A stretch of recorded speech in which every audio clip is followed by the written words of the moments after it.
Bonjour à tous. Donc, je suis ravie d'être avec vous cet après-midi. Je suis Lynn Kanga. On va parler d'être soi, on va parler d'identité. Donc, je suis formatrice, conférencière, coach et l'auteur aussi du livre Devenir une femme vaillante. Donc, mon credo est vraiment de t'aider à travailler sur qui tu es, ton identité, mais aussi découvrir ce potentiel que tu as en toi. Alors, sans plus tarder, on va voir déjà les objectifs de cet atelier. Pourquoi tu es là cet après-midi?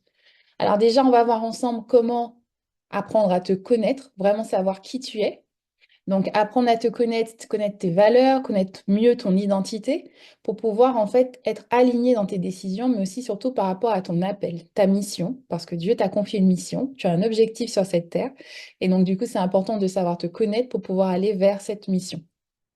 Ensuite, on va voir aussi comment tes valeurs, ton identité peuvent t'aider à impacter, que ce soit tes relations amicales, familiales, professionnelles ou autres, parce que tu verras que justement tes valeurs, c'est ta boussole en vrai, hein, c'est ta boussole, donc ça va vraiment t'aider, te donner une direction dans tes projets et dans ta vie.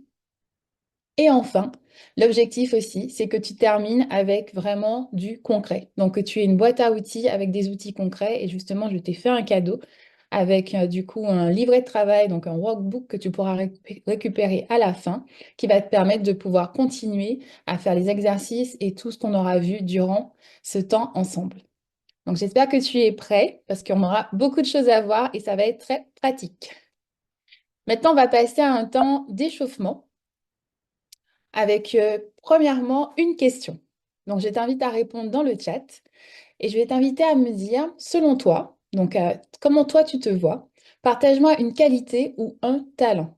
Donc, je te laisse l'écrire dans le chat, une qualité ou un talent.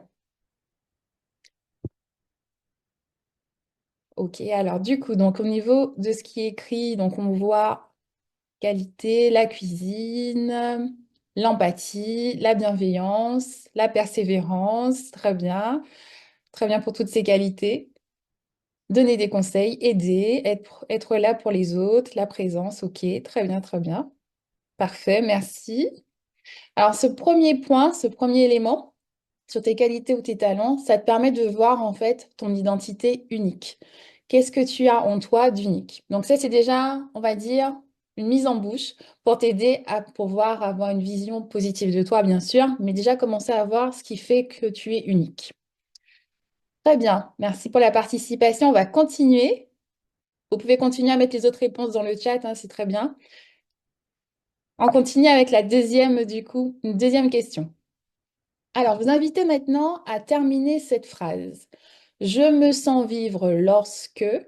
Trois points de suspension. Donc là, maintenant, je vous laisse terminer cette phrase. Je me sens vivre lorsque... Et à vous de dire. Donc, pareil, vous pouvez tout mettre dans le chat. Comme ça, moi, je vous lis. Je vois tout ce qui est écrit. Ok, parfait. Alors, je me sens vivre lorsque j'aide un collègue en difficulté. Très bien. Je me sens vivre quand je loue, quand je viens à l'église, quand je suis avec mes amis, ma famille. Très bien. Quand j'apprends de nouvelles choses. OK. Quand j'aide encore, quand je suis avec les autres. Parfait, parfait. Très bien. OK, OK, parfait. Alors, il y a des points communs avec moi. Je me sens vivre lorsque j'apprends. Effectivement, moi aussi, c'est un élément qui m'aide beaucoup. Alors ici, cette phrase, cette partie, hein, je me sens vivre lorsque, c'est pour avoir déjà une vision de votre raison d'être. Donc, vous voyez ces deux exercices. Le premier avec sur votre identité unique, donc quelle est votre qualité, quel est votre talent, pour révéler un peu votre identité unique, l'élément unique en vous. Et ce deuxième sur la raison d'être, ce sont des éléments qui vont nous servir pour la suite, donc gardez-les bien au chaud parce que vous allez en avoir encore besoin et ça va vous aider aussi à faire le lien avec d'autres exercices que l'on va faire par la suite. Parfait. Merci pour vos réponses et votre participation. Alors, on va se voir aujourd'hui pour trois axes, donc trois éléments. Donc, on est sur être soi et il y a trois éléments que l'on va voir ensemble. Donc, la première partie, c'est se connaître, donc découvrir les valeurs fondamentales en toi. Parce que comme je le disais au début, c'est ta boussole. Deuxième élément, c'est apprendre à choisir pour aligner tes décisions avec ton appel, avec qui tu es. Et ça va être l'élément qui va être aussi hyper important pour toi. Et enfin, comment aussi agir durablement pour que tout ce que l'on verra cet après-midi ne soit pas oublié, mais vraiment que ça devienne ancré. Et donc, du coup, comment faire pour que ça soit ancré? Il faut mettre du coup en place un plan d'action. Et je vais vous aider aussi à ça. Et c'est pour ça que le cadeau à la fin va aussi vous être utile. Très bien. Est-ce que vous êtes prêts pour qu'on puisse commencer à aller vraiment dans le concret maintenant? Je vais voir des oui dans le chat, je vais voir vraiment votre enthousiasme.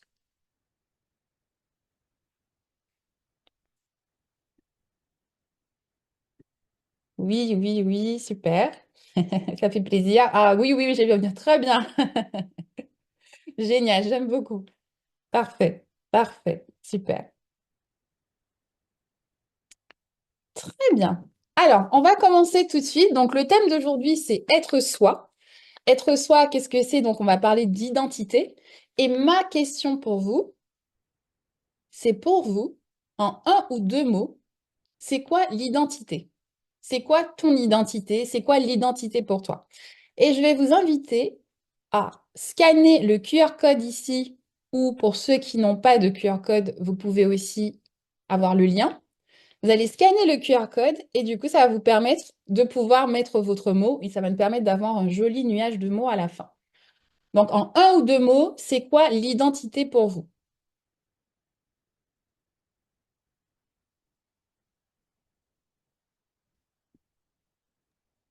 Lynn, est-ce que tu pourrais le monter un peu parce voilà, merci, Ah, parfait. c'est mieux? Ok.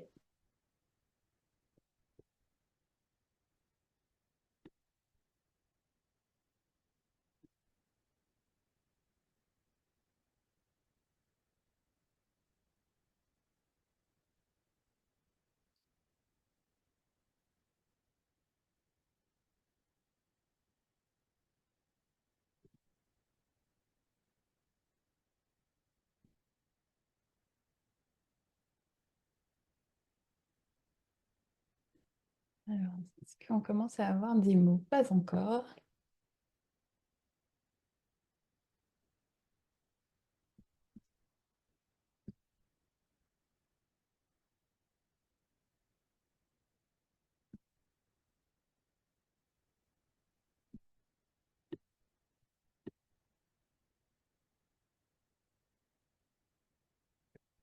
Est-ce que du coup, ça fonctionne bien? Est-ce que vous avez réussi à accéder? Oui. Oui. Oui. Parfait.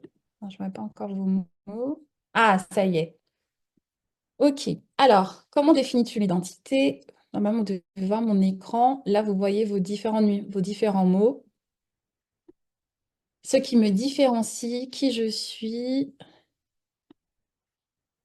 Et...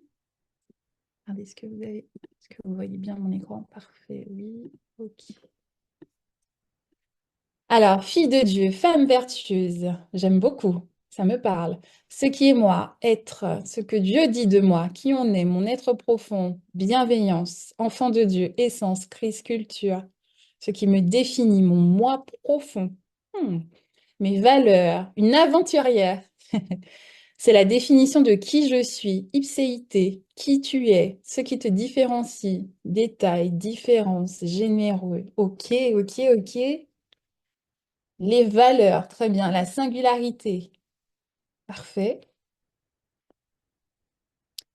Une princesse de Dieu. On a beaucoup de femmes cet après-midi.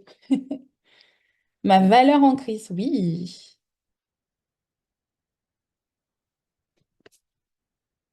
Ok, ok, parfait. Bienveillance, parfait. Être, ok. Ma valeur en Christ, l'identité profonde, l'ipséité, la cohérence et la paix.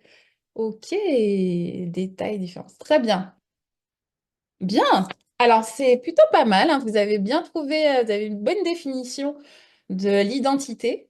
Il y a des éléments justement que l'on va voir qui font partie de notre identité et qui sont nécessaires justement pour être alignés à ce que Dieu attend de nous et comment il nous veut aussi, hein, parce que Dieu nous a aussi donné, on a aussi une identité en Christ. Et c'est ça qui est le plus important et on va en parler par la suite. Mais avant cette identité en Christ, il y a autre chose et on va aussi en parler. Très bien. Bon, parfait. Bravo d'avoir joué le jeu. On continue.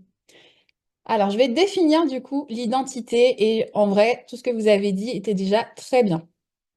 L'identité, en fait, ce sont vraiment toutes vos caractéristiques, vos croyances, vos valeurs, les rôles, tout ce qui vous définit, donc vos fonctions. Et c'est aussi en lien avec vos traits personnels, vos affiliations culturelles, tout ce qui va être aussi lié à vos traditions, les normes, vos familles, les appartenances, les croyances, bien entendu. Nous sommes chrétiens, donc du coup, un point dans notre identité, c'est cette foi que nous avons aussi en Dieu. Et tout ce qui va façonner notre identité, c'est vraiment en lien avec notre conception de nous-mêmes. Et je vais expliquer un peu plus en détail. Mon identité et ce que vous avez mis dans les mots justement avant, ça correspond, va passer par mes valeurs, mes croyances, effectivement. Mais tout ça, en fait, va passer aussi par comment moi je me vois. C'est-à-dire le soi d'aujourd'hui, donc mon soi présent, comment je me vois aujourd'hui, le soi réel, la façon dont je me perçois aussi, donc selon certaines situations, certains contextes, mais également la façon dont j'aimerais être. Donc vraiment, quand je m'idéalise, la personne que j'aimerais être, ça aussi, ça va m'aider à m'identifier. Mais le problème, c'est que notre identité, elle n'est plus la même, on est d'accord, depuis qu'on a eu cette conversion. Nous avons tous changé d'identité pour accéder à quelque chose de beaucoup plus grand quand nous avons choisi l'Éternel. Mais ce qui se passe, c'est que trop souvent, on oublie qu'on a changé d'identité grâce à Dieu, en ayant cette conversion avec lui, et on continue à traîner en fait des choses de notre passé, comme la colère, comme nos peurs, comme notre timidité ou autre, etc. Des choses de notre passé. Et pourtant, malgré cette conversion, qui nous permet justement d'aller un peu plus vers ce que Dieu attend de nous, parce qu'il nous demande de faire des choses nouvelles, il nous demande aussi de croire encore plus en lui, on a toujours cette peur, cette crainte qui nous empêche en fait de brasser cette nouvelle identité qu'il nous donne. Et en fait, on reste fermé sur notre identité du passé, en lien avec la société, en lien avec nos peurs, notre passé, nos expériences, etc.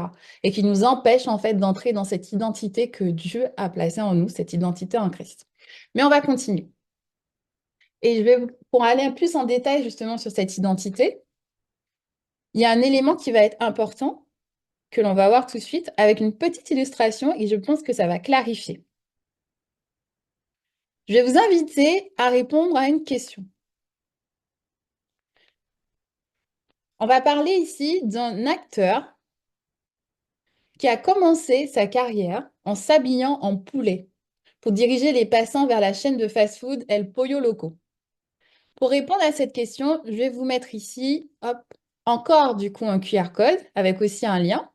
Je vais vous inviter du coup à y répondre. Donc selon vous, quel est l'acteur qui du coup à ses débuts s'habillait en poulet, en poulet géant, pour pouvoir du coup amener les passants vers le restaurant, la chaîne de fast-food El Pollo Loco. C'est tout à fait en lien avec cette démarche d'identité et c'est un élément qu'on oublie et qu'il nous manque très souvent pour brasser en fait la nouvelle identité que Dieu nous donne. Et je vais vous expliquer par la suite. Je vous laisse du coup répondre à la question.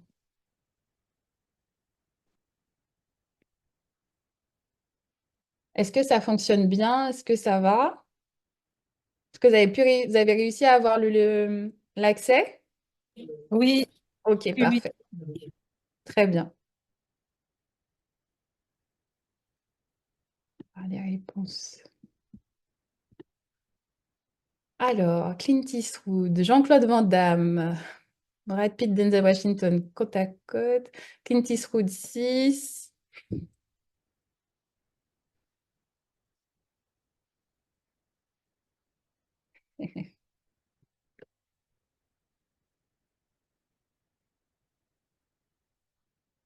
Ok.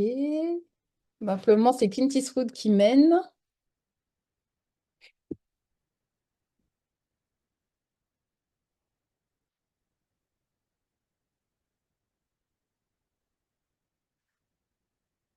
Je laisse encore une petite minute.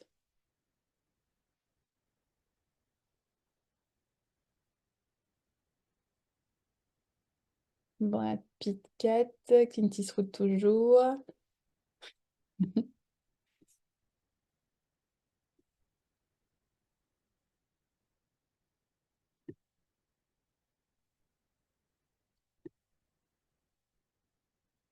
Ok. Alors, l'acteur américain en question a dû cesser de se voir comme ce vendeur qui devait être déguisé en poulet pour amener les passants du coup vers El Pollo Loco.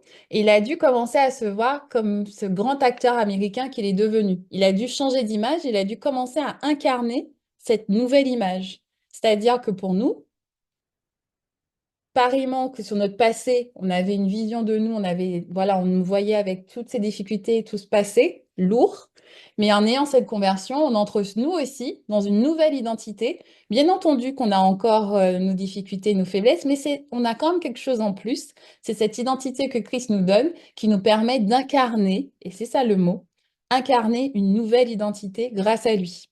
Et comment incarner cette nouvelle identité? C'est en arrêtant de se voir d'une certaine manière. Et c'est ce qu'a fait Brad Pitt. C'était Brad Pitt, l'acteur américain.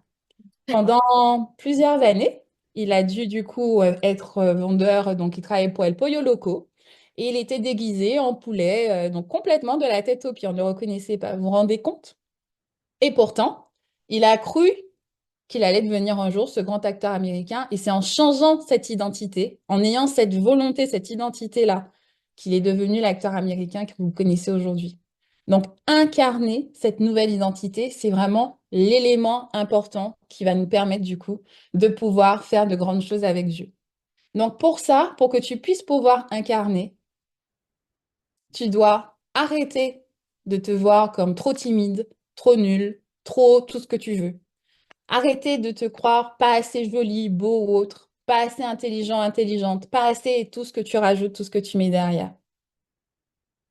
Parce que tu as cette identité en Christ et la vérité sur toi, elle est donnée justement dans la parole de Dieu. Et c'est là que tu apprends à savoir qui tu es. Si tu es comme Moïse, ben ton identité, elle est plus forte que tes faiblesses. Moïse ben, zozotait, il avait des difficultés de langage, mais l'Éternel a pu l'utiliser. Donc, si son identité était basée que sur ses faiblesses, il n'aurait pas pu brasser en fait et laisser Dieu l'utiliser. Gédéon, son identité a été révélée par Dieu. Si on regarde David, pareil, même si tout le monde était contre lui et tout le monde le rejetait, même sa propre famille, sa confiance en Dieu lui a permis de garder cette identité que Dieu avait placée en lui. Et pour Jérémie, bien entendu, son identité prédestinée pour la mission qu'il avait. Donc, ton identité, elle est en Christ, elle te rend capable de grandes choses pour lui. Et c'est la première chose et c'est essentiel. Et pour avoir une identité saine, il faut une harmonie entre qui tu perçois que tu es, donc cette vision que tu as de toi, qui tu es aujourd'hui réellement, donc est-ce que je suis cohérente avec cette vision que je veux avoir de moi, et aussi mon idéal, comment demain j'ai envie d'être, la meilleure version de moi-même, etc. Qui t'as envie d'être. Et tout ça, en fait, donc ton identité, les trois soi, ton soi perçu, réel et idéal, ils doivent être alignés à la vision que Dieu t'inspire dans ta vie. Et cette vision, il n'y a pas 10 000 endroits pour la trouver. Dans la Bible, on trouve justement cette définition. Dieu nous éclaire sur ce qu'il attend de nous. Et bien entendu, chacun, nous avons des missions aussi précises qu'il va nous confier. C'était le premier, donc c'était vraiment l'introduction pour qu'on puisse bien comprendre de quoi on va parler sur l'identité. Donc là maintenant, on va entrer vraiment sur des exercices plus concrets pour vraiment que vous ayez des outils pour vous aider à travailler sur votre identité, prendre des décisions alignées, savoir qui vous êtes et surtout faire attention en fait pour ne pas être en conflit avec vous-même, c'est-à-dire vraiment trouver qui je suis, savoir qui je suis et être épanoui en étant qui je suis. Alors, niveau de la roadmap, donc ça, c'est les 3 points. On va commencer avec se connaître, donc pour découvrir vos valeurs fondamentales. Les valeurs, c'est vraiment la boussole, donc c'est hyper important de les connaître. Donc, on va commencer. Il y aura du coup, donc ce temps-là, vous allez être mis en petits groupes pour les exercices. Je vais les expliquer d'abord et ensuite vous pourrez passer en temps d'exercice. Si vous avez des questions, bien entendu, elles sont gardées pour la fin. On va prendre un temps de questions-réponses à la fin, donc n'hésitez pas à noter vos questions, noter ce que vous voulez demander, n'hésitez pas. Alors, première partie, te connaître, qui es-tu? Déjà, ce que tu es, c'est tu es une créature si merveilleuse. Ça, c'est l'Éternel qui le dit. Et ça, c'est hyper important que tu le saches et que tu t'en rappelles. Et le mot ici, merveilleuse, veut aussi dire unique. Donc, ton unicité va passer par tout ce que tu es entièrement, même ce que tu n'aimes pas de toi, fait de toi une personne unique. Donc, admire-toi, aime cette personne que tu es comme Dieu a voulu que tu sois. C'est la première chose. Ensuite, tes valeurs fondamentales. Donc, on va voir ici un exercice avec ces différentes valeurs. Vous voyez toujours bien mon écran. Ok, c'est bon. Donc, les différentes valeurs. Donc, comme je vous disais, vos valeurs, en fait, c'est vraiment votre boussole. Une valeur, en fait, va vous permettre de pouvoir donner une qualité à une action. Imaginons, donc, c'est pas un objectif, une valeur, il faut faire super attention, il y a une différence entre les deux, mais c'est vraiment la qualité que vous donnez à une action. Imaginons que vous vous dites, je veux être une femme généreuse. Ça, c'est une valeur. Ça veut dire que dans toutes vos actions, vous allez mettre de la générosité.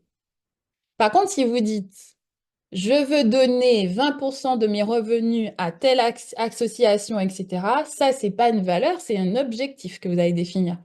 L'objectif a une fin, la valeur, elle est en continu. Est-ce que vous voyez bien la différence? De toute façon, si jamais, vous n'hésitez pas, vous pouvez le noter dans les questions aussi, je pourrais revenir dessus. Hop.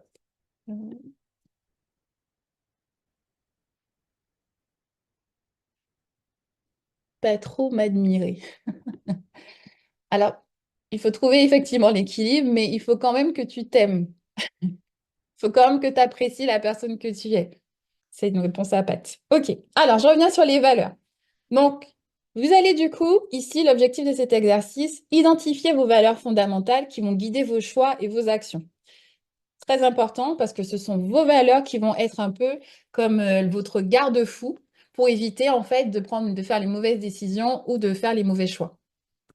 Donc, ce que vous allez faire ici, au niveau de l'exercice, vous allez répondre à ces trois questions qui vont vous permettre de pouvoir trouver vos différentes valeurs. Donc, je vous ai mis ici les questions, je vous ai mis aussi des exemples. Et à la fin, en fait, avec ces différentes questions, vous allez voir peut-être qu'il y a des valeurs qui vont se ressortir ou voilà, des éléments qui vont dire, tiens, ça ressemble à une valeur qui est forte pour moi. Donc, je vous laisse du coup, vous allez pouvoir faire l'exercice en groupe, prendre le temps d'y réfléchir. Je vous ai également mis une liste des valeurs, parce que je pense que c'est beaucoup plus simple aussi de vous donner quelques idées de valeurs qui existent. Comme ça, là, au moins, vous les avez et ça vous inspire aussi. Donc, tout ça, vous allez pouvoir aussi le retrouver dans le workbook, hein. Donc, ça, c'est pour le premier exercice. Le deuxième exercice, on va parler d'alignement. Être aligné, donc du coup, c'est vivre en cohérence, donc avec effectivement les valeurs que vous allez trouver avant, vos croyances, votre foi par exemple, vos objectifs que vous définissez pour votre année, mais également l'identité que vous avez. Donc, qui je suis. Quand on est aligné, ça nous permet d'avoir plus de paix, plus d'authenticité dans tout ce que l'on fait.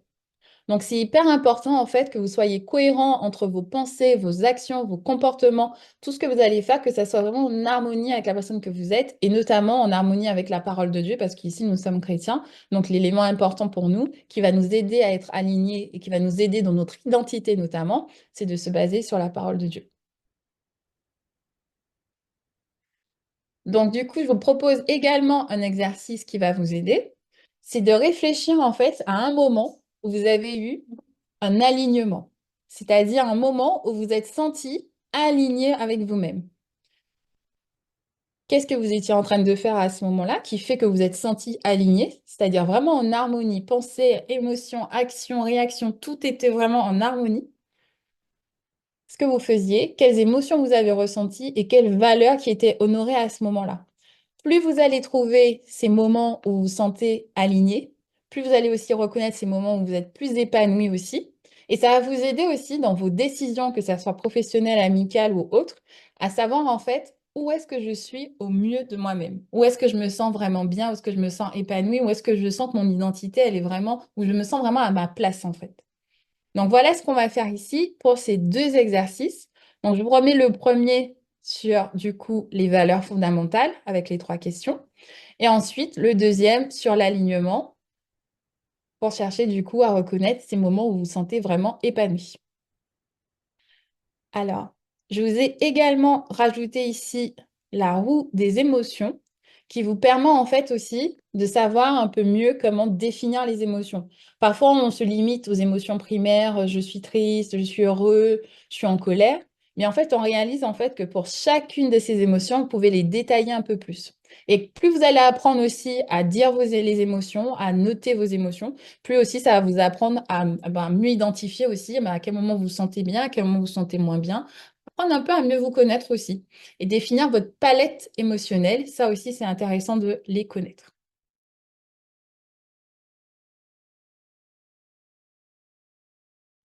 Alors, comment ça s'est passé dans les groupes du coup? Je sais qu'il y a des groupes pour qui ça s'est bien passé, d'autres pour qui c'était plus difficile. Comment ça a été? Est-ce qu'on peut mettre juste dans le chat? Oui, non. On fera les autres exercices directement. Comme ça va simplifier pour tout le monde. Mais déjà, comment allez-vous? Est-ce que ça va? Très bien. Ah, ça fait plaisir. Très bien. Ok, super. Génial. Oui, j'ai vu qu'il y avait des groupes qui... Ah bah, bien, très bien, merci. Bon, bah, super alors. Très bien. Parfait. Ça va, très bien. Ok, génial. Génial, génial. Il manquait le rappel des questions. Super, mais intéressant. Oui, c'est pour ça que je suis passée dans les groupes pour vous remettre les questions. Mais en fait, quand je viens vous voir dans les groupes, ça retire ce que je partage. Donc, c'était un peu échange constructif, superbe échange. Super. C'est l'objectif aussi de vous mettre en groupe parce qu'on trouve que c'est beaucoup plus simple pour que vous puissiez discuter. Parce que c'est pas, on n'est pas juste en vidéoconférence. On veut vraiment que ça soit un atelier. Et donc, du coup, c'est important que vous échangiez entre vous. OK. Parfait, parfait. Merci pour les retours.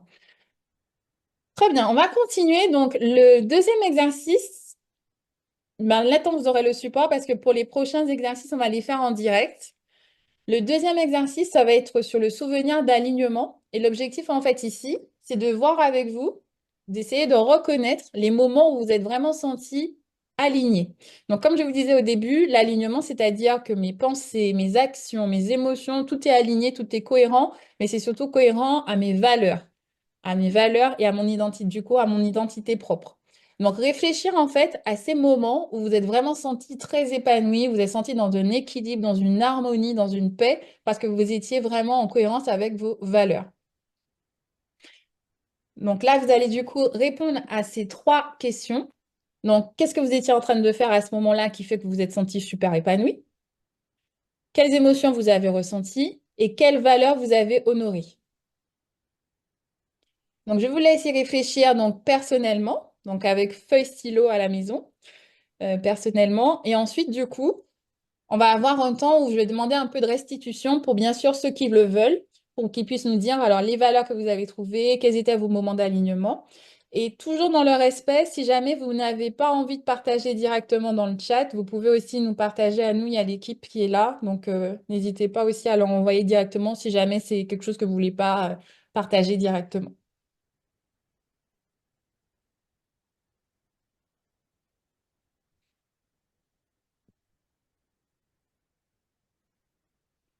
Comment distinguer l'altruisme de la bienveillance? C'est une très bonne question. La bienveillance, c'est vraiment je veux faire le bien à l'autre.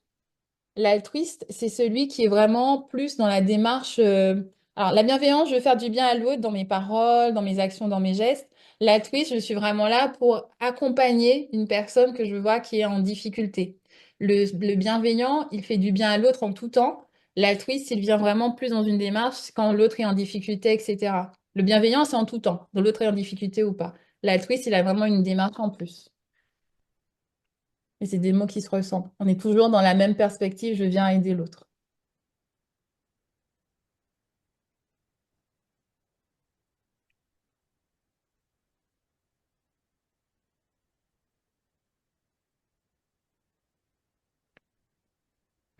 Alors, je vous laisse encore 2 minutes pour répondre à ces questions et ensuite on va faire le temps de restitution. Alors, encore 2 minutes à 16h02 plutôt, déjà 16h. À 16h03, on passe à la restitution.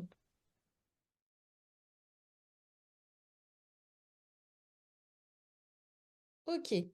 Alors, du coup, maintenant, je vais vous inviter à un temps de restitution. Donc, pour ceux qui le veulent, que vous voulez bien partager du coup dans le chat les trois valeurs que vous avez trouvées suite aux exercices.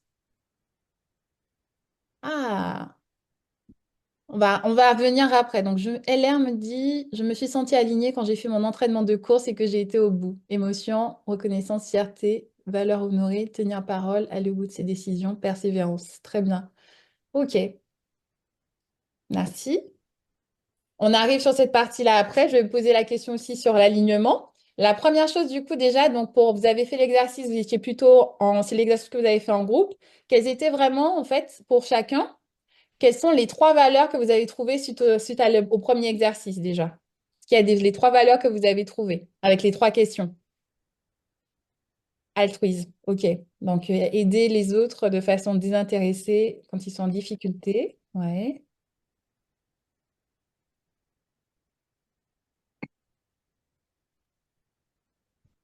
Quand j'ai su que je n'étais pas obligée d'être parfaite pour être utile selon mes valeurs de bienveillance. Ah, très bien, dis donc.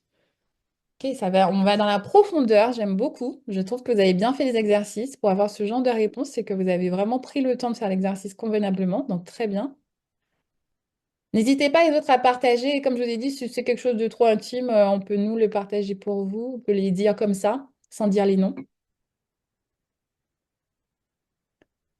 Respect, justice, tolérance, très bien.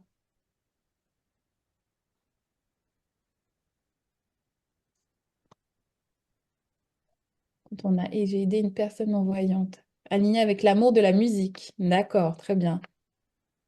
Ok. Une valeur forte. Rassembler des femmes, beaucoup de satisfaction. Justice, humilité, sincérité, très bien. Est-ce que ce sont des valeurs que vous connaissiez déjà ou justement avec les exercices, ça vous a aidé en fait à les faire ressortir?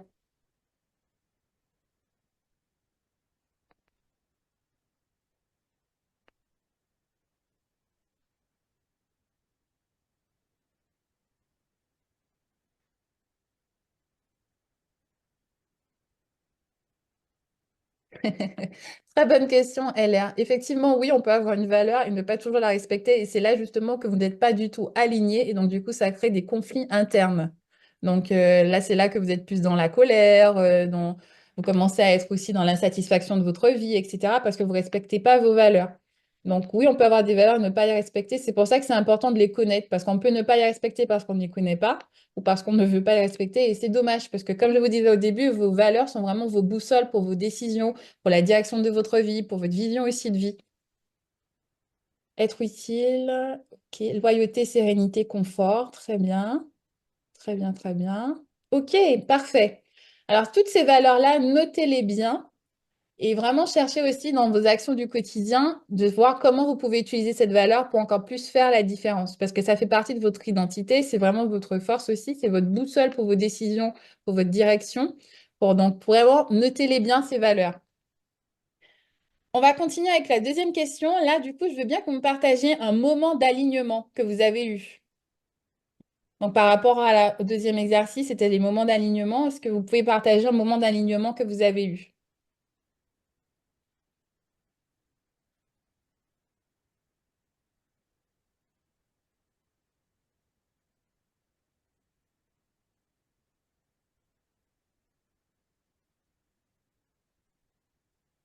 Moi, mon moment d'alignement, c'est vraiment quand je fais tout ce qui est enseignement.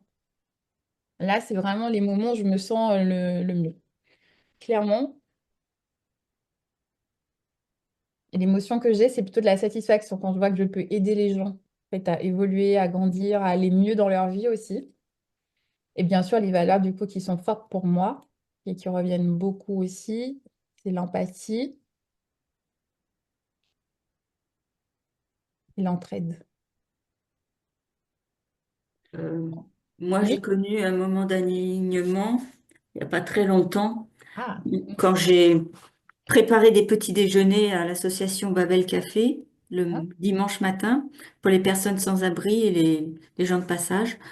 Ben, c'était dans une super ambiance, donc ça donne de la joie et on se sent utile. ah, très bien. Donc, Odile, est-ce que du coup, parmi tes valeurs, l'utilité, elle est revenue? Je l'avais pas noté, mais bon, Ouais. L'aide aussi? l'aide, oui, c'est une valeur Ouais, importante pour moi. ouais, l'aide, ouais. Ok, très bien. Merci beaucoup, Odile. Ah, Hélène, quand des collègues viennent me voir et me disent que je suis toujours disponible pour aider malgré la charge de travail. Ok, donc Hélène, ouais, l'alignement, la disponibilité, très bien. Christine, quand tu es en séance de coaching, soutenir moralement pour Hélène, très bien. Ok, c'est bien que vous ayez pu les remarquer, ces moments d'alignement, c'est important. Tous ces moments-là vous aident en fait à grandir dans votre épanouissement personnel. Donc, ils font partie de votre identité. C'est important que vous les connaissiez aussi. C'est en fait ça, vous allez voir que c'est même ces moments-là peuvent vous aider aussi à trouver en fait quel emploi vous avez envie de faire ou ce que vous n'avez pas envie de faire.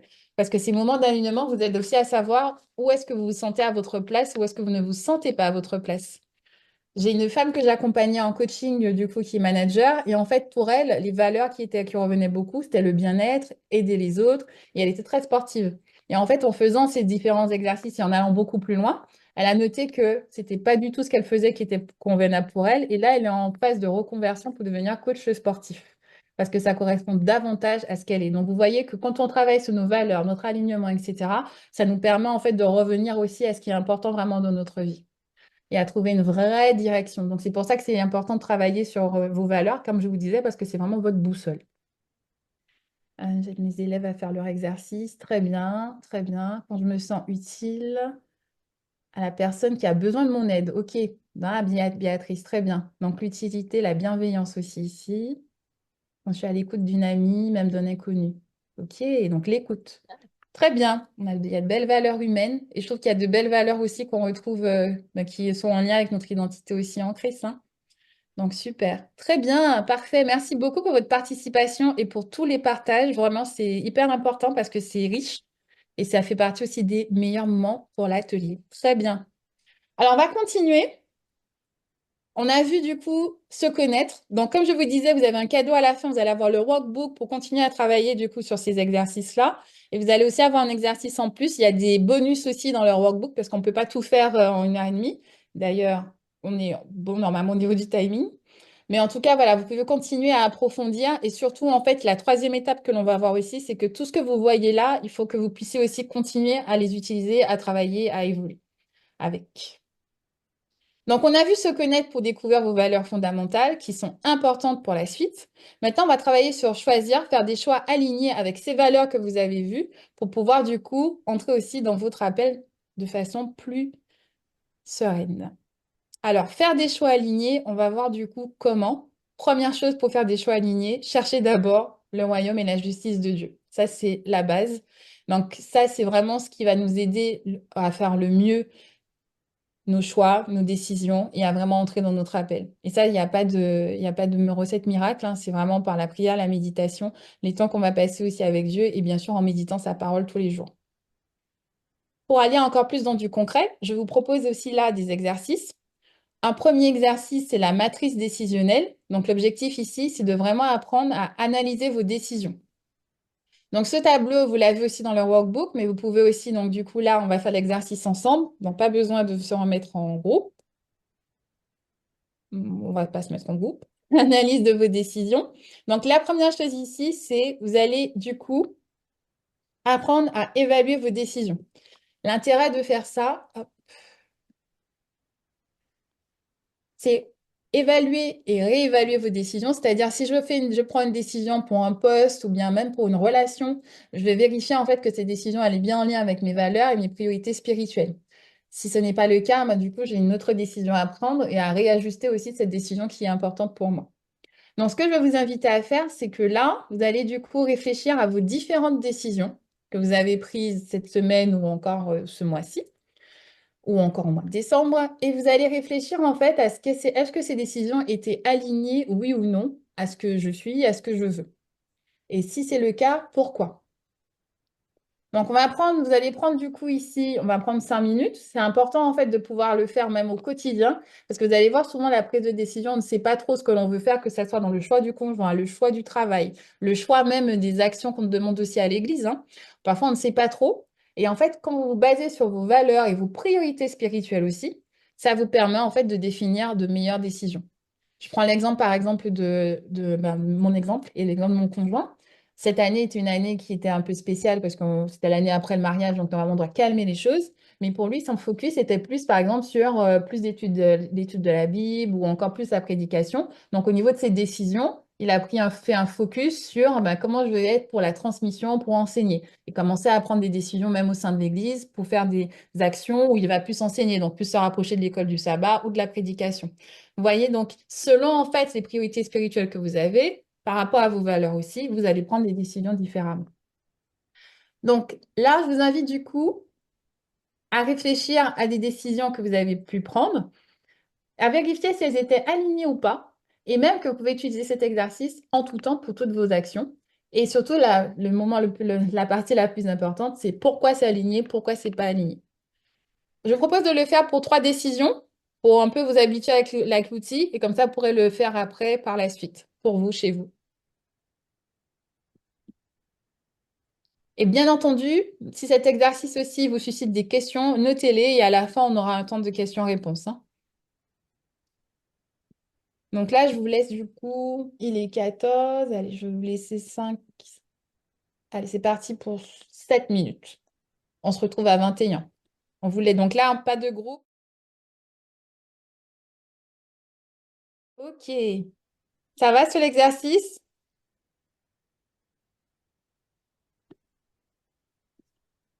C'est bon pour tout le monde?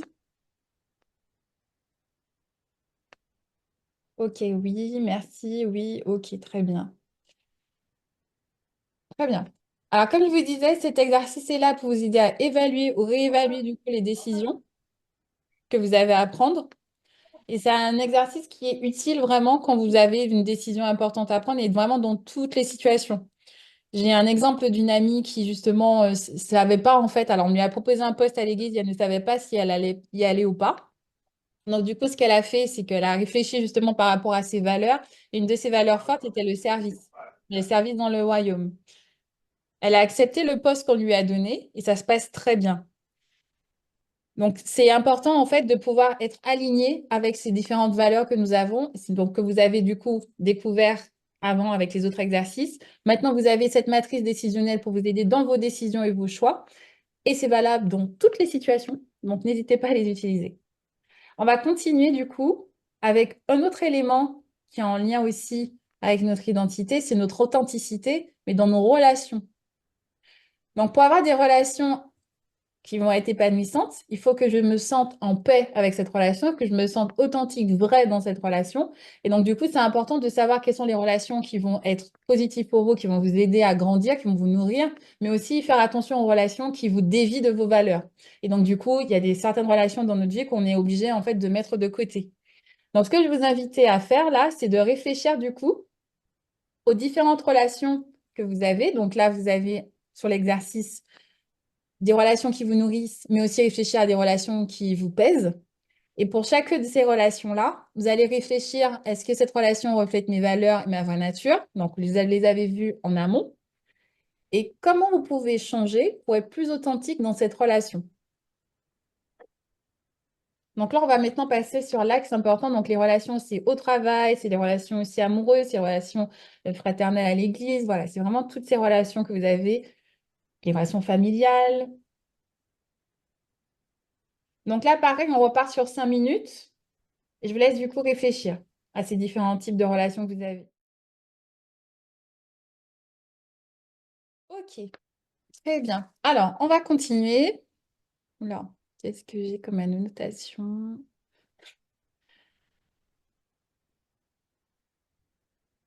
Question pour vous, du coup. Qu'est-ce que vous devez changer pour être plus authentique dans vos relations? Donc, c'est en général dans vos relations générales, familiales, au travail, etc. Et aussi en amour, du coup. Qu'est-ce que vous devez changer? Est-ce que vous avez repéré que, justement, en faisant l'exercice, est-ce que vous avez repéré, du coup, qu'il y a certaines relations pour lesquelles vous devez faire attention, des choses à changer? Je vous écoute. Donc, vous pouvez tout mettre dans le chat si vous vous sentez plus à l'aise, hein, n'hésitez pas. Donc, le chat est là pour ça et je le lis, donc n'hésitez pas à partager.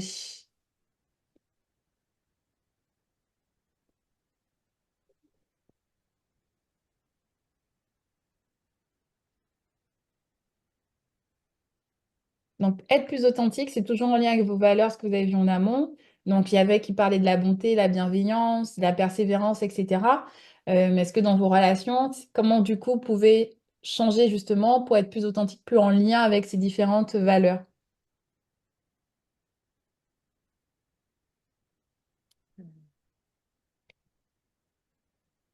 N'hésitez pas à partager.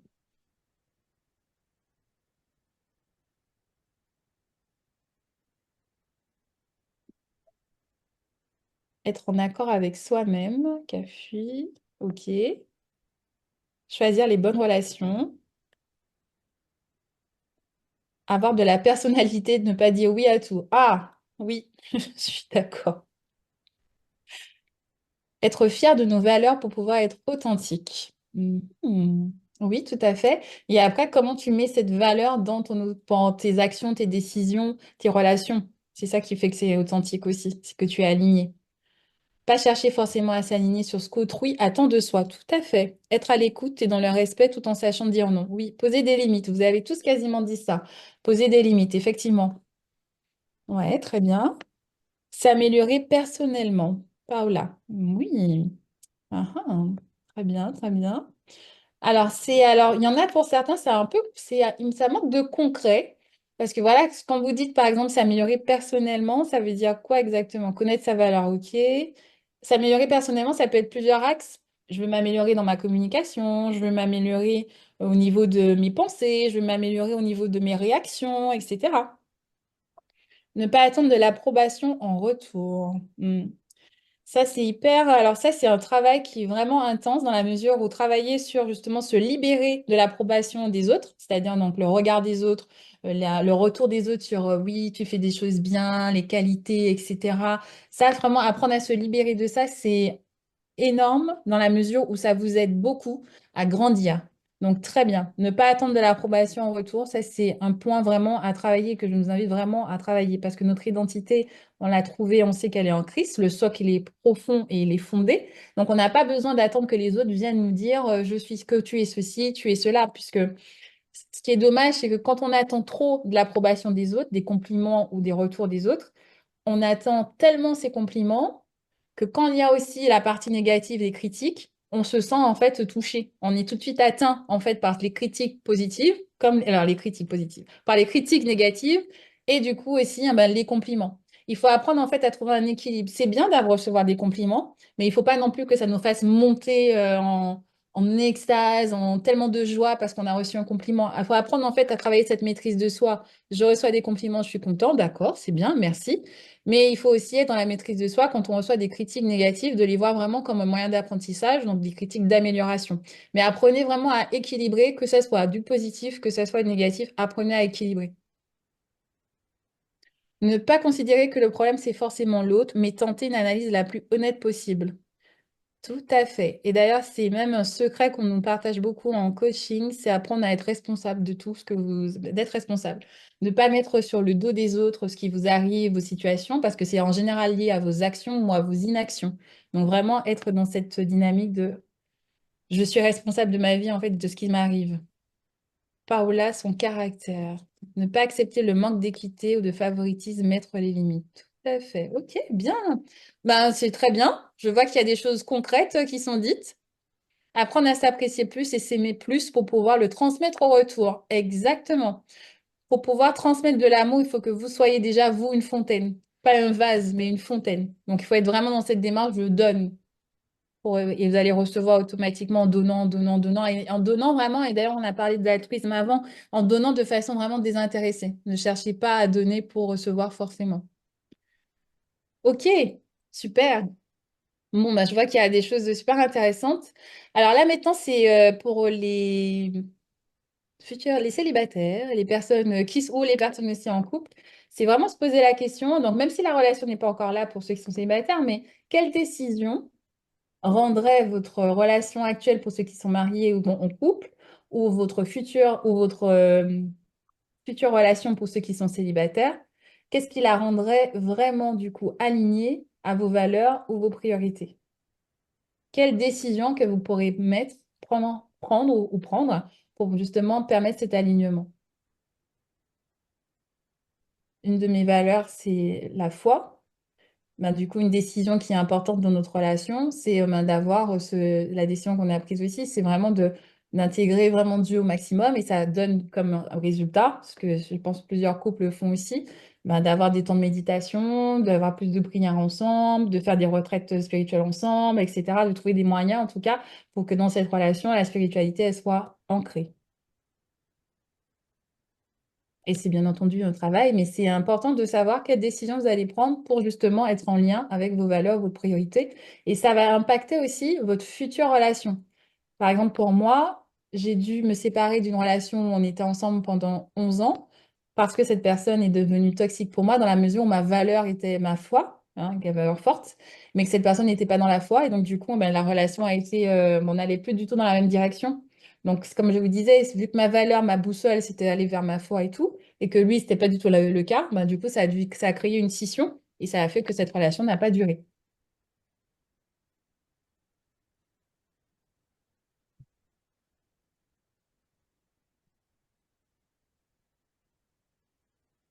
Voilà, bon, très bien. Vous avez vu, j'ai été intime, hein, je vous ai partagé pas mal de choses, donc n'hésitez pas à partager aussi.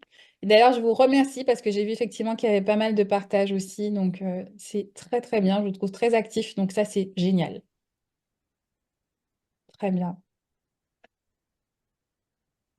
Avoir une communication respectueuse avec le conjoint. Oh oui, la communication, c'est vraiment une base des bases. C'est tellement important. C'est un vrai, vrai travail.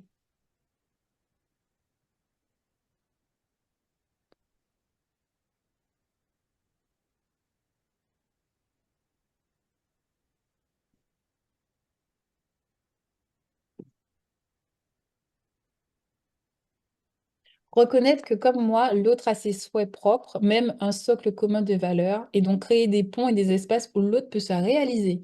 Magnifique. Oui, Françoise, je suis complètement d'accord. Donner de la place à l'autre aussi, tout à fait. Lorsque l'on est avec quelqu'un qui ne partage pas notre foi, c'est important de décider qu'on peut avoir des moments à soi qui sont respectés par l'autre. Mhm.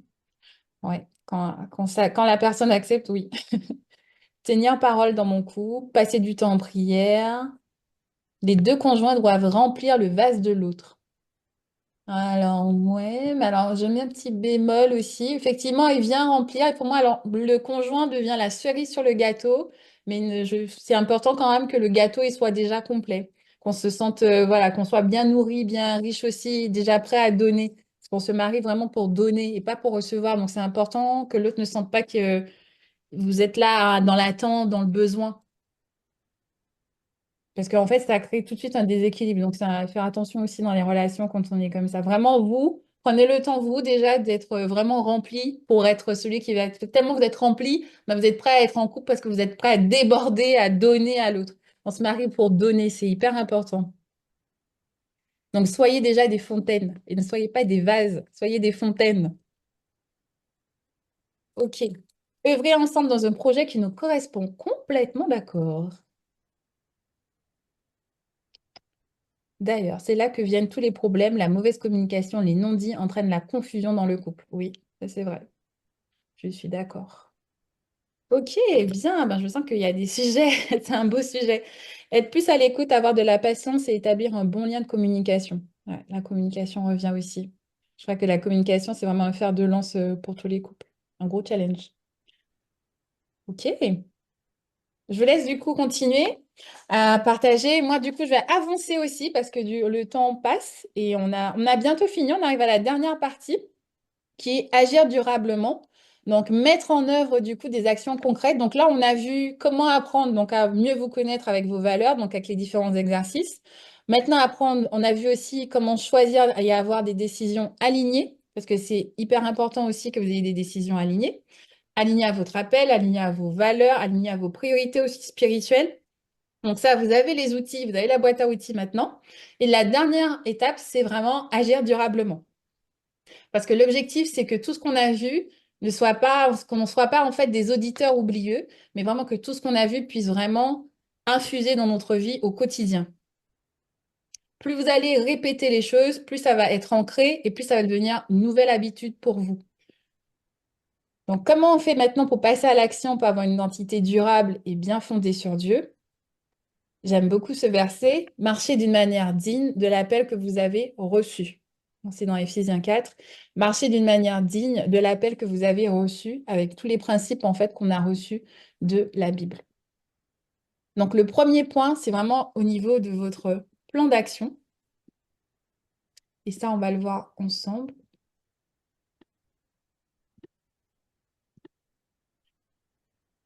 Donc, la première chose que je vous demandais de faire, c'est travailler sur un plan d'action. Un plan d'action, c'est quoi? C'est vraiment un outil que vous allez avoir, que vous allez définir pour vous. Donc, c'est personnel et qui va vous aider en fait à avancer d'une situation actuelle que vous avez à une situation désirée. Donc, c'est-à-dire, je mets vraiment les étapes clés de mon plan d'action pour pouvoir avancer vers la situation que je souhaite.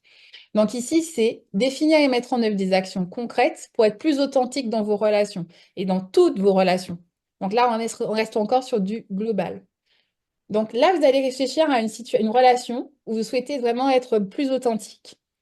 Donc, ça peut être l'amitié, ça peut être au travail, ça peut être à l'église, ça peut être avec des gens de votre famille, ça peut être en amour aussi. Et réfléchir, en fait, c'est quoi votre objectif dans cette relation? Comment vous voulez faire cette relation évoluer?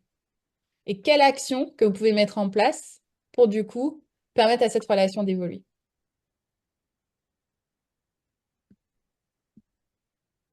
Donc là, pareil, pour le plan d'action, je vous laisse, du coup, 2 minutes, 2, 3 minutes, allez, 3 minutes, pour avoir le temps du coup d'y réfléchir. Après, on passera au deuxième point et on a quasiment fini. On arrive vraiment sur la fin.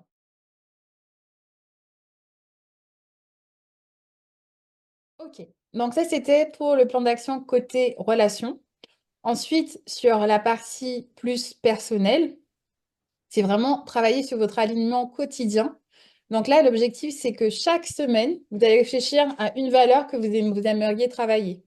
Donc, par exemple, la générosité, la justice, votre foi, etc. Et en fait, cette semaine-là, vous vous dites quelle action concrète je peux mettre en place pour rester vraiment aligné sur cette valeur encore plus. Et vraiment, chaque semaine, travailler du coup dessus comme ça, sur une valeur que vous aurez choisie parmi vos 5 valeurs que vous avez définies.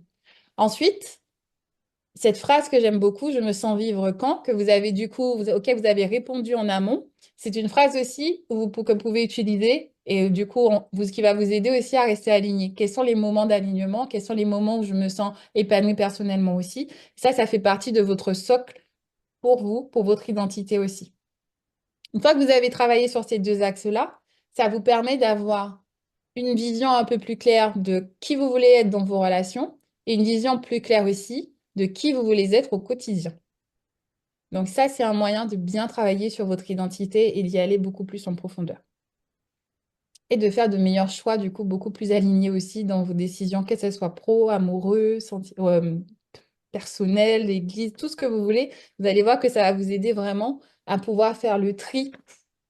D'ailleurs, il y a un exercice que je vous rajoute aussi que je peux mettre en bonus, c'est l'exercice vraiment sur la liste des interdits. Donc, de faire une liste, en fait, vous avez 2 colonnes. Vous faites une liste de tous les interdits au niveau du pro, au niveau du personnel. Et pour pouvoir faire cette liste, ces 2 listes, travaillez sur vos valeurs. Qu'est-ce que je ne veux pas dans le pro? Qu'est-ce que je ne veux pas dans le perso? Et ça vous aide, en fait, à définir aussi un garde-fou. Donc, voilà pour cette partie. Maintenant, je vais vous inviter du coup à me dire, parce qu'on arrive sur la fin, quelle est la première action que vous allez mettre en place suite à cette visioconférence? Avec tout ce qu'on a vu, quelle est la première action que vous allez mettre en place? Et je vais voir, tout le monde doit me mettre quelque chose. Tout le monde doit me mettre quelque chose dans le chat.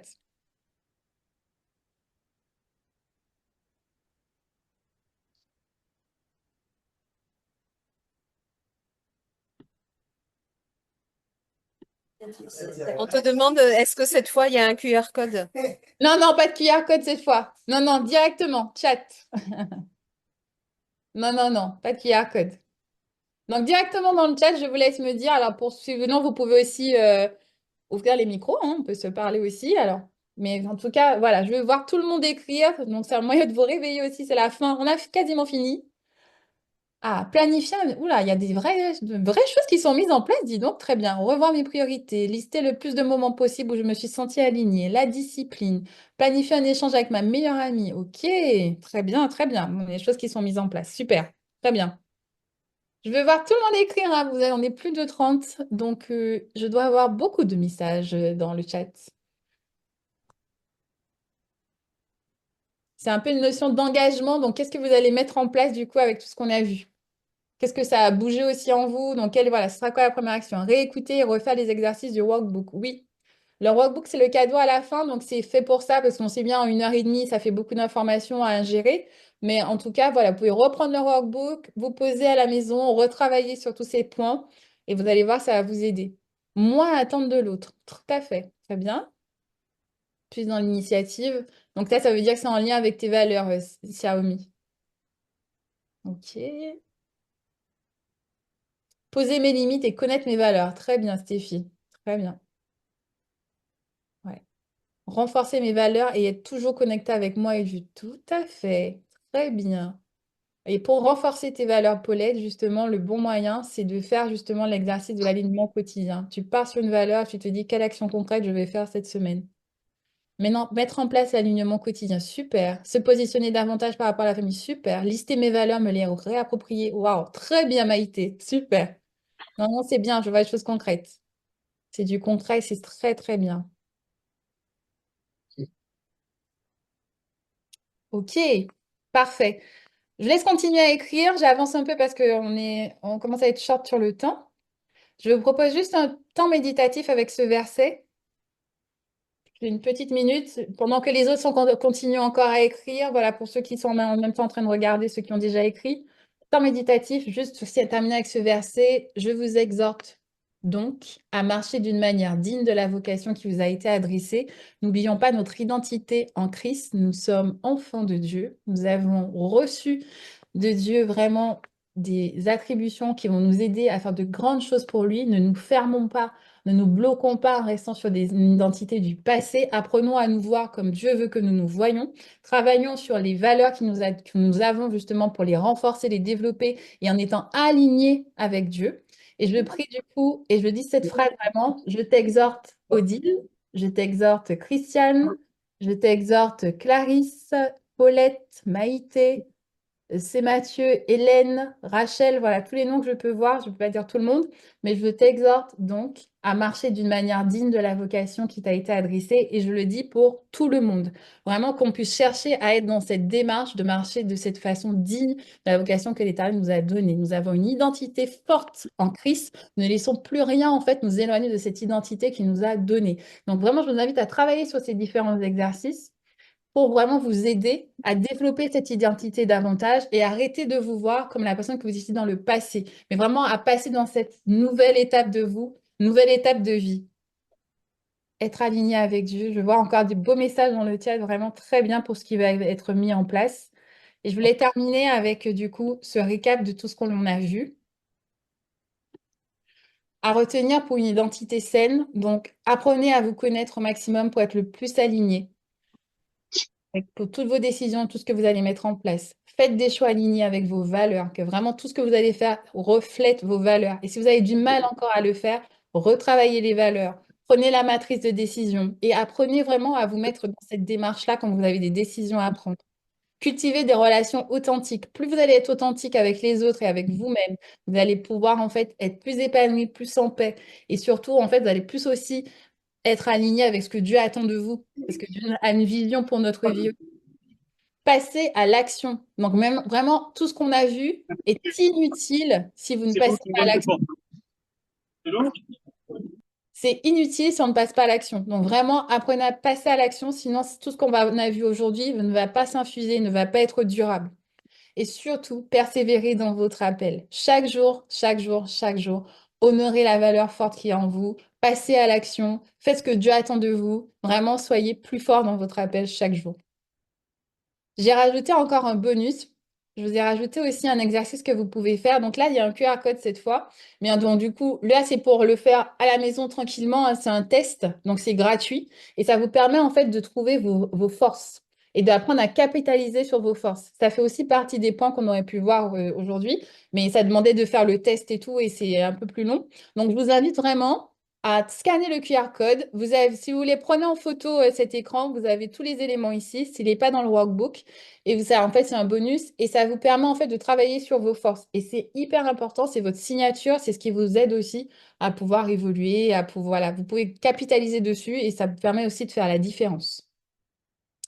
Voilà, merci beaucoup à tous de votre attention. Je sais que c'était un peu long, ça a été, mais en tout cas, c'était intense. Vous avez pas mal de choses, pas mal d'éléments, mais j'étais ravie de pouvoir tout partager avec vous. Et là, c'est le temps des questions et réponses. Donc, je vous laisse du coup la parole s'il y a des questions, s'il y a des choses qui n'ont pas été claires. Donc, n'hésitez pas, on va prendre quelques questions. Je regarde en même temps le chat. Comment se procurer le livre? J'en parle à la fin. Il n'y a pas de souci. Je parle du livre. Il n'y a pas de problème. J'en parle à la fin. J'en parle à la prochaine slide. Accepter que j'ai des limites et être bienveillante avec moi. Tout à fait, Françoise. Très bien. Consolider mes temps d'exercice. Très bien. Être alignée avec Dieu. Être plus rigoureuse et ferme dans mes valeurs. Tout à fait, quelle que soit la situation. Très bien. Est-ce qu'il y a des questions? S'il y a des choses qui n'ont pas été claires que vous voulez que je réexplique, par exemple, ou voilà, n'hésitez pas. On va vous mettre aussi le workbook dans le chat pour que vous puissiez le télécharger. Avec plaisir, Pat.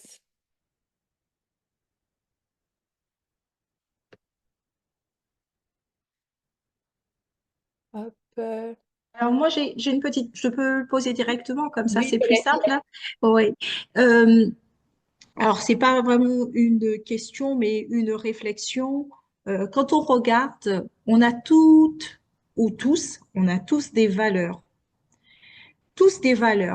Et c'est cette force qu'on a, c'est cette ressource qu'on a, comme on a dit au départ, qu'on est une créature merveilleuse.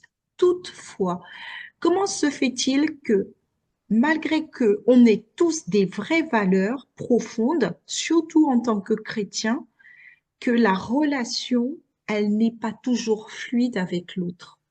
Ouais. C'est une très bonne question.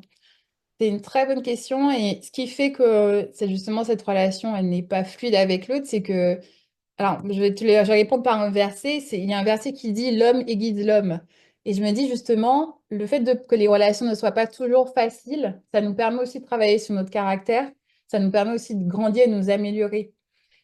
Ce qui est aussi qui est difficile, en fait, et ça, c'est Carol Dweck qui en parle, c'est que nous sommes toujours dans un état d'apprentissage. Donc, toutes tes relations qui sont compliquées, qui sont difficiles aujourd'hui, sont là pour t'apprendre quelque chose. Moi, j'ai eu plein de relations qui étaient difficiles, qui m'ont fait apprendre des choses sur moi. Les relations qui fonctionnent, c'est génial, mais les relations qui, justement, qui me demandent de sortir, voilà, qui me pressent, on va dire, ben, ce sont les relations qui font encore plus grandir. Et je pense que ça fait partie vraiment de ce que Dieu nous demande parce que quand on regarde aussi comment il nous dit d'aimer, on voit que l'aimer, en l'amour, en fait, c'est quelque chose d'actif qui nous demande une décision. Donc, je dois décider d'aimer l'autre, même si il m'insupporte, même si il correspond pas à mes valeurs, même si ceci, même si cela. Et c'est ça aussi qui est challengeant pour nous dans nos relations. Voilà, je sais pas si j'ai bien Oui, répondu à ta question. oui, Mais voilà ma oui. vision, en tout cas, par rapport à ce que tu dis. Mais s'il y a d'autres personnes qui veulent le partager aussi, n'hésitez pas, hein. Mais c'est vraiment ma vision sur ça. Moi, je vois vraiment comme ça, surtout même dans la relation de couple, je vois à quel point je me dis toujours que Dieu a le sens de l'humour parce qu'on est toujours avec des personnes qui sont très différentes de nous. Et c'est le gros challenge. Et c'est ça qui fait justement que c'est fort et que c'est une belle aventure le mariage parce que dans la mesure où ça nous force en fait à tout le temps nous réajuster par rapport à l'autre et à nous travailler. Moi, je trouve que ça travaille énormément le caractère. Donc, il faut être prêt aussi pour ça, pour ceux qui sont célibataires, vous travaillez beaucoup votre caractère.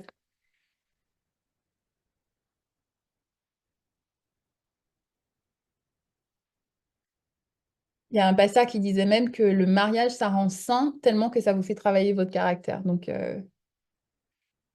alors, comme la base de la relation est au niveau de la famille, donc autre question. Merci Paulette. J'espère que ça a été pour la réponse. Paulette, c'est bon? Oui, tout à fait, merci Lynn. Oui. D'accord, très bien. Anonyme, comme la base de la relation est au niveau de la famille, pour améliorer les relations, il faut que ce soit déjà sain avec la famille, sain avec soi-même pour que ça soit sain avec les autres. Très bonne question. Alors, la sainteté de ta Je vais juste relire pour être sûre. Ok, d'accord. Au niveau de tes relations, au niveau de l'identité, donc tu parles d'identité saine. Si on donne trop, ok. Au niveau de l'identité saine, parfois c'est pas sain au début, mais c'est quelque chose qui s'apprend et qui se développe. Et comme tu le vois, tu vois, je parle beaucoup de d'ajustement au quotidien. Et d'ailleurs, je vous ai même donné un workbook, etc., parce que c'est quelque chose qui se travaille tous les jours. Pour que ça reste sain, justement, dans toutes tes relations, il faut que toi, tu aies envie de le travailler aussi au quotidien. Et ce qui est difficile aussi, c'est que, en général, au niveau de la famille, on est tous différents. Le travail que tu vas faire sur toi, il y a d'autres personnes qui vont pas faire ce même travail-là sur elles. Et du coup, tu devrais avoir en fait cette compassion, cette tolérance aussi et cette bienveillance pour accepter en fait que les autres ne sont pas au même niveau que toi sur leur façon de fonctionner, leur développement personnel, leurs valeurs aussi. Donc, on est tous différents de cette manière-là. Donc, c'est ça qui va t'aider aussi à... C'est là que tu vas être dans une démarche aussi de compassion un peu plus avec les autres et d'appréciation aussi avec la personne, comment elle est, etc. Donc, c'est pas, il faut pas que ça va besoin d'être sain tout de suite, mais ça va le devenir parce que toi, tu vas être celle qui va être là ou celui à infuser justement ben, cette identité qui va être beaucoup plus alignée, qui va faire du bien, etc. Et c'est comme ça aussi que tu vas faire évoluer les choses. C'est pour ça qu'on est des bénédictions aussi pour les autres, c'est parce on est là pour apporter justement faire du bien aux autres, apporter la parole qui va faire du bien, qui va conforter, etc. Donc c'est ça qui fait que tu infuses. J'espère que c'est clair et que là, ça répond à ta question. Alors, si on donne trop, est-ce que l'on ne s'épuise pas? Ah, ah, c'est une bonne question. Et pour moi, est-ce qu'il y a vraiment une limite dans... Alors, je pense qu'il y a un moment où on sent qu'on donne trop. Parce qu'il y a un moment où on s'épuise, effectivement. Et je pense qu'on s'épuise tous. Mais il y a quelque chose quand même que je trouve qui est fort, c'est que comme tu es une fontaine et que tu es tout le temps, en fait, tu débordes déjà tellement que tu es prêt à donner. Je trouve que l'éternel, en fait, je trouve qu'on a que Dieu vient Donc, apporter cet équilibre. Et je trouve que l'équilibre, il est là. Dieu nous la apporte lune, cet pas la équilibre lune. pour te dire, en fait, stop.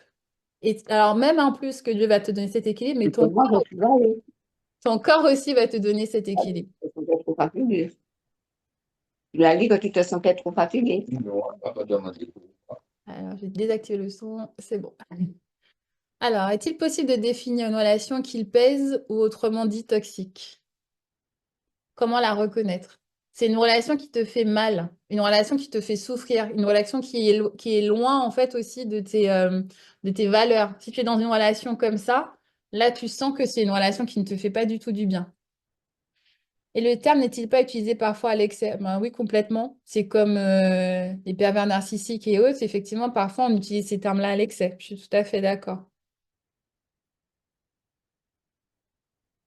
Non, dans une relation, effectivement, je suis d'accord, c'est pas toujours l'autre, c'est pas seulement l'autre le problème, et je pense que tu l'as bien dit, Françoise. Effectivement, on est deux dans une relation, donc c'est à deux en fait qu'on améliore les choses. Et s'il y a un problème, c'est le problème souvent vient des deux. Donc, comment accepter un changement, passer du bon au méchant? Alors, accepter un changement, Xiaomi, c'est-à-dire passer du bon au méchant. Est-ce que tu peux expliquer un peu plus? Christine, je vois que tu lèves la main. Oui, c'est pour une autre question. Donc, je laisse la personne d'abord préciser. D'accord, ok. Xiaomi, du coup, est-ce que tu peux juste détailler ta question?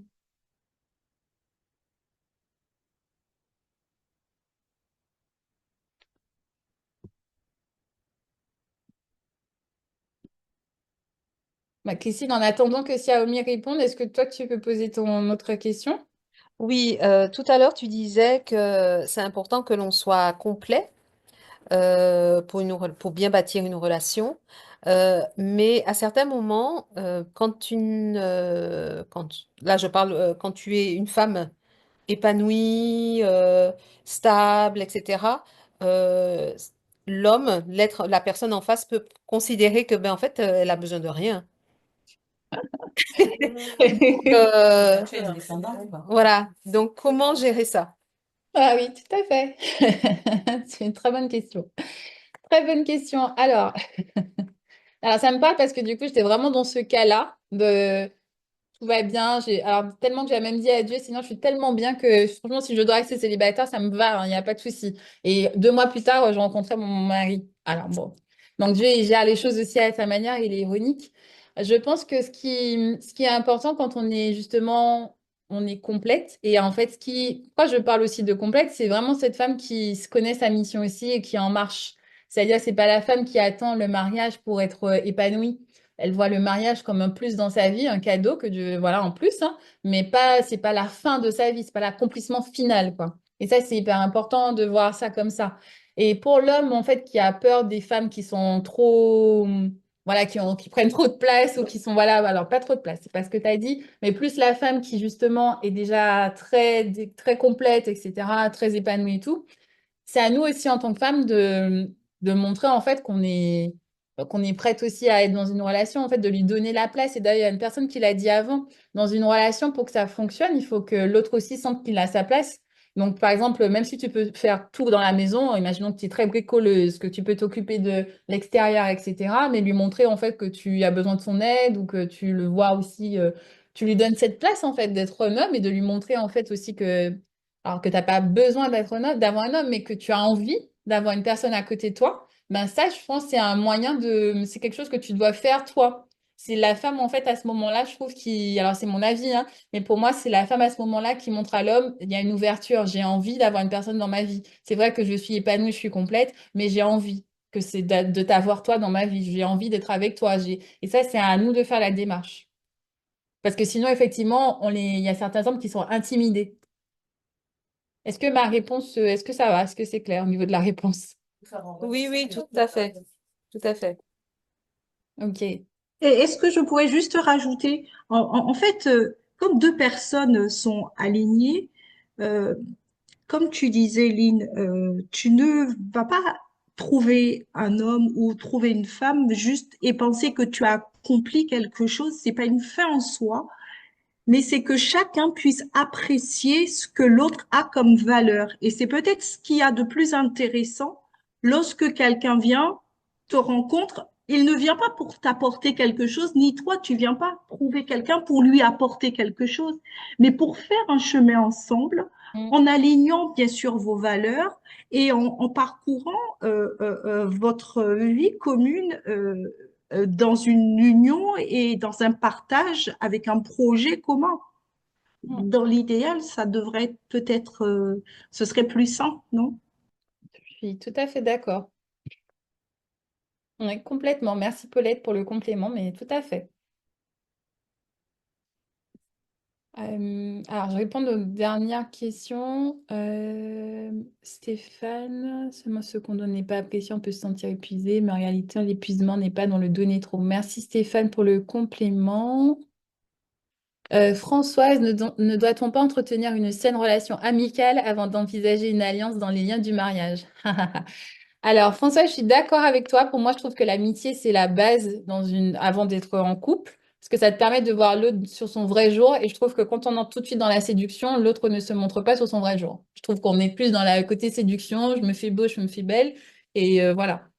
Mais donc du coup, ouais, moi je suis d'accord sur ce côté. Alors, mais attention à la relation amicale, il faut pas tomber dans ce qu'on appelle aussi la friend zone, où la personne vous voit vraiment comme sa pote ou son pote. Donc vraiment trouver une relation qui il y a un juste milieu à trouver. C'est assez fin d'ailleurs, un peu cette limite, mais vraiment voilà, apprendre à être amis effectivement pour que justement d'ailleurs quand vous allez vieillir ensemble dans le mariage, ben, qu'au moins quand il va avoir cet amour filéo justement qui va être là pour vous accompagner, vous aider à pouvoir entretenir la relation même quand vous serez vieux et qu'il y aura certaines choses que vous n'aurez plus la possibilité de faire.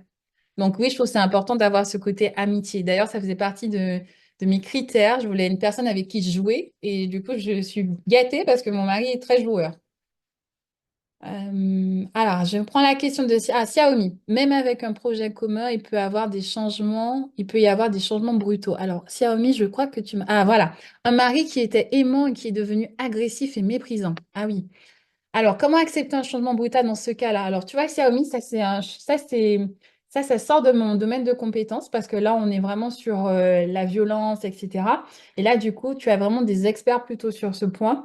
Et c'est des gens qui peuvent accompagner parce que là, du coup, on rentre pour gérer ce genre de relation-là où on sort de la violence et tout.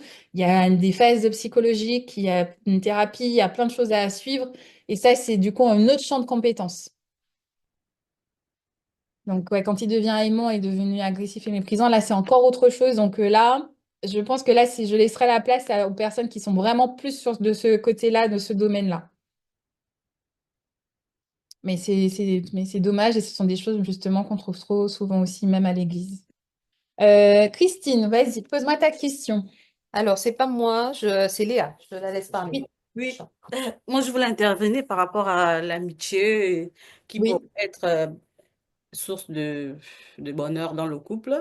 Je Mhm. dis, ben, on ne doit pas généraliser, hein, parce que ça dépend comment l'amitié a commencé et de la personne aussi qui veut s'engager dans cette amitié plus tard. Parce qu'il y a des personnes, par expérience, qui ont été des amis, mais arrivé dans le mariage, parfois l'autre aura tendance à toujours considérer le conjoint comme un ami. En fait, c'est comme si la notion d'engagement marital ne va pas s'établir, quoi, ou la relation, là. Mhm. Donc, on Mhm. reste toujours sous le plan, bah, on est des amis, je te vois Pourquoi se marier comme alors? pote, et puis je peux faire ce que j'ai à faire avec qui je veux, et je peux même t'en parler parce que tu es mon ami. Donc, c'est très important. En fait, quand on est dans ce genre de phase-là aussi, je pense que il faudrait que la personne ait une certaine maturité, quoi, pour comprendre, faire la scission à un moment donné, pas complètement, mais à comprendre que là, maintenant, on rentre dans quelque chose de sérieux. On s'engage dans le mariage. C'est vrai on était des amis. On va rester toujours amis. Mais il y a certaines choses, par exemple, que je ne peux plus tolérer ou bien que je ne peux plus faire parce que là, maintenant, je m'engage. Parce qu'on peut être des amis, pendant qu'on est des amis, l'autre ami peut avoir un conjoint. On en parle, hein, en tant qu'amis, on se dit des choses. Et quand on va se marier, voilà, on se dit, bon, là maintenant, les petits coups bas que je faisais avant, par exemple, je dois arrêter. Ou bien même, voilà, des petits trucs que je faisais. Ben, des petits coups bas, voilà. Par exemple, quand on était amis, je pouvais apprécier une fille ou un garçon. Et puis, voilà, venir dire à l'autre que voilà, j'ai fait connaissance, par exemple, avec un autre garçon, une autre fille. Voilà, des petites choses comme ça. Que parfois, dans le mariage, on n'est plus peut-être apte à entendre. Il peut arriver que, voilà, quelqu'un, il est marié, il aperçoit, ou bien elle est mariée, elle aperçoit un bel homme qui va lui faire même des compliments.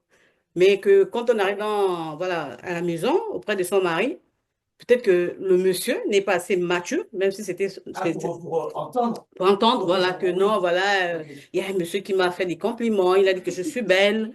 C'est ça aussi, ça joue aussi. Donc, parfois, ça peut être des petits trucs, mais qui peuvent être aussi destructeurs dans le foyer ou dans la Mhm. relation maritale. Donc, moi, c'est pourquoi je dis il faut vraiment qu'on fasse très attention. Peut-être il faut aussi vraiment bien expliquer les choses aux jeunes qui veulent s'engager dans le mariage, qui sont des amis, à leur montrer que, voilà, quand on va rentrer dans le mariage, ce sera plus une amitié, voilà, comme avant, quoi. Mais ce sera une amitié avec un engagement marital plus sérieux maintenant. Une Parce que amitié exclusive. Voilà. Donc, c'est ce que je voulais juste ajouter. Super. Mais justement, c'est ce que je lui avais dit aussi un petit peu avant, c'est que vous n'êtes pas dans la friend zone. Mais merci beaucoup pour le complément. C'est parce que c'est ça la différence entre l'amitié qui va devenir après un couple et l'amitié où vous avez l'impression que cette amitié-là, elle va pas vraiment évoluer. Et si dans le mariage, il y a encore cette partie justement où je parle de mes relations ou de personnes que j'ai rencontrées ou quelqu'un qui m'a plu, etc. Ça devient un peu bizarre et c'est presque un manque de respect en fait vis-à-vis de l'autre. Donc là, c'est là quand justement faut aussi trouver, il faut commencer à mettre il y a des limites en fait à poser. Je pense que c'est dans la communication que le couple va avoir, c'est dans les limites à définir. En tout cas, voilà, c'est ma vision sur. Je trouve quand même que l'amitié, c'est un bon point en tout cas pour bien commencer une relation. Et effectivement, merci d'avoir complété sur justement faire attention, mettre des limites et ben, garder aussi le respect. Merci beaucoup. Est-ce qu'il y a d'autres choses?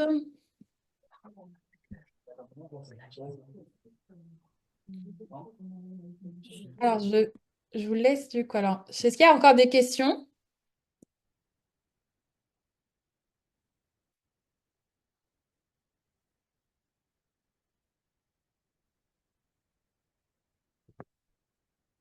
Alors, il y a quelqu'un qui m'avait demandé pour le livre, je vous le mets ici. Donc là, vous pouvez du coup voir donc, le livre et vous pouvez aussi avoir mes contacts aussi sur les réseaux et autres. Donc, où vous pouvez aussi, voilà, vous renseigner et vous rapprocher si vous voulez aller plus loin et si vous voulez aussi suivre aussi sur les réseaux. Merci Xiaomi. Alors, il faut se faire respecter et mettre des limites avant que ça dérape. Exactement. Exactement. Tout à fait, Hélène. Je suis complètement d'accord parce que sinon, c'est pas une relation saine. Et même si ça n'a pas commencé avec de l'amitié, si la personne vous parle de personnes qui lui plaît ou des choses comme ça, c'est pas possible dans un couple. C'est vraiment bizarre. C'est un manque de respect vis-à-vis de l'autre. Christine, je te laisse du coup. Oui, il va. Ok. Alors, c'est à nouveau Léa.